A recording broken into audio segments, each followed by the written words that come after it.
दोस्तों, आपका हमारे चैनल सुमन स्टोरी टेलर पर स्वागत है। तो आज हम कविता पढ़ेंगे, कलेक्टर बनेगा तब बात करूँगा। दोस्तों, आज हम आपके वह कहानी लेकर आए हैं जिसको पढ़ने से आप इमोशनल हो जाओगे। Emotional sad story in Hindi. मैं आपको मनोरंजन के साथ बहुत कुछ सीखने भी मिलेगा। अगर आपको emotional sad story in Hindi पसंद है तो आपको यह पोस्ट बहुत पसंद आने वाली है। तो दोस्तों, चलो शुरू करते हैं आगे। दोस्तों, चलो शुरू करते हैं कहानी।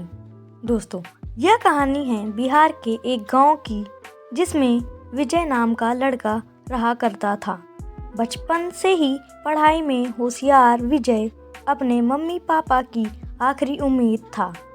विजय के दादा ने अपने समय में बहुत कर्ज ले लिए थे, जिसको चुकाने में पापा की पूरी जिंदगी मजदूरी में निकल गई। उनके पास थोड़ी सी ज़मीन थी जिससे उनका गुजारा हो रहा था। पापा की तबीयत मजदूरी करने से खराब रहती थी, पर पापा विजय को इस बात का एहसास नहीं होने देते थे। विजय को पढ़ाई में इतना होशियार देखकर उसके मम्मी पापा ने हर वह काम किया जिससे वह विजय को पढ़ा पाएं। विजय की कॉलेज की पढ़ाई खत्म हो गई थी और वह एक छोटी सी नौकरी करने लगा, जिससे उसका खर्चा निकल जाता और साथ में वह कलेक्टर बनने की तैयारी भी कर रहा था। विजय अपने वक्त का एक मिनट भी फालतू नहीं गुजारता था। विजय ने पूरा समय पढ़ाई और नौकरी में ही लगा दिया।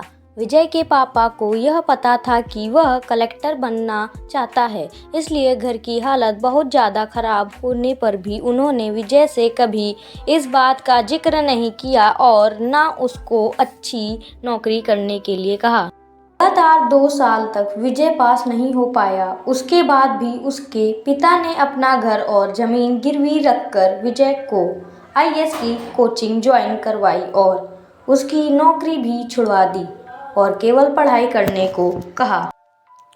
विजय के पापा हमेशा उससे कहा करते, बेटा, खेत और घर दोबारा आ जाएगा पर कलेक्टर दोबारा नहीं बन सकते। आज पूरे साल पढ़ाई करने के बाद विजय का रिजल्ट आ गया, जिसमें वह अच्छे नंबर से निकल गया था। आज उसके पिता से ज़्यादा खुश कोई नहीं था। ऐसा लग रहा था जैसे विजय का सपना पूरा होने वाला है, पर भगवान को कुछ और ही मंजूर था। विजय का कल इंटरव्यू था और सुबह से उसके पापा की तबीयत खराब थी। विजय के पापा उसकी माँ से बार बार कह रहे थे कि विजय को मत बताना और उस दिन देर रात उनकी मौत हो गई। अब एक माँ जिसकी गोद में उसका पति गुजर गया और वह अपने दर्द को भुलाकर अपने बेटे की जिंदगी के बारे में सोच रही थी। माँ ने पड़ोसियों तक को इस बात का एहसास नहीं होने दिया कि उसका पति अब नहीं रहा। पूरी रात ऐसे रोई कि आवाज़ भी ना निकले और सुबह विजय जब इंटरव्यू देने जाने लगा तब माँ और पापा के आशीर्वाद के लिए उसने माँ को कॉल किया। Emotional sad story in Hindi. माँ ने पूरी हिम्मत लगा दी अपना सर छुपाने के लिए और विजय को आशीर्वाद दिया। और जब विजय ने पापा से बात करने को कहा तो माँ बोली, पापा अब तुमसे बात नहीं करेंगे, वह कलेक्टर से बात करेंगे। इतनी बात करके माँ ने फ़ोन रख दिया। विजय का जब इंटरव्यू हो गया तब उसे बताया गया कि उसके पिता की तबीयत खराब है, उसको तुरंत घर जाना है। विजय को एक पल नहीं लगा अपने पिता की हालत समझने में। घर पहुंचकर पिता के पैरों में गिरकर वह जोर जोर से रोने लगा और कहने लगा, पापा उठो, देखो मैं कलेक्टर बन गया। आज उसके पिता को वह खुशी मिली थी जिसका उनको वर्षों से इंतजार था, पर आज वह दुनिया में नहीं थे। भगवान विजय के पिता की जिंदगी में खुश लिखना ही भूल गए थे। पहले वह अपने पिता के कर्ज में जिंदगी भर मजदूरी करते रहे और फिर बेटे के सपनों के लिए घर और ज़मीन गिरवी रखनी पड़ी। वह जिंदगी में कर्ज लेकर आए थे और कर्ज लेकर चले गए। विजय के पिता को भले ही जिंदगी में कुछ हासिल ना हुआ हो, पर अपने लड़के को इस काबिल बना गए कि वह अपनी 7 पुस्तकों को बैठे बैठे खिला पाए। विजय की मां ने जो उस रात किया, जिसको करने का जज्बा बहुत कम लोगों में होता है।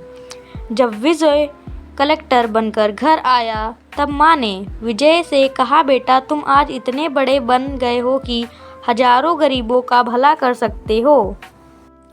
जब भी तुम्हारे सामने कोई गरीब मदद मांगने आए तो अपने पिता और मेरे बारे में सोचना।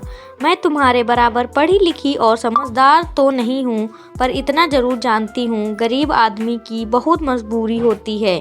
तुम कभी किसी का बुरा मत करना। शिक्षा। दोस्तों, इस कहानी से हमें यह शिक्षा मिलती है कि वक्त कितना भी खराब हो, हम उसे बदल जरूर सकते हैं। माँ और बाप के एहसानों को हम कभी नहीं उतार सकते हैं, पर हम अपने कर्मों से उनकी इच्छा पूरी जरूर कर सकते हैं।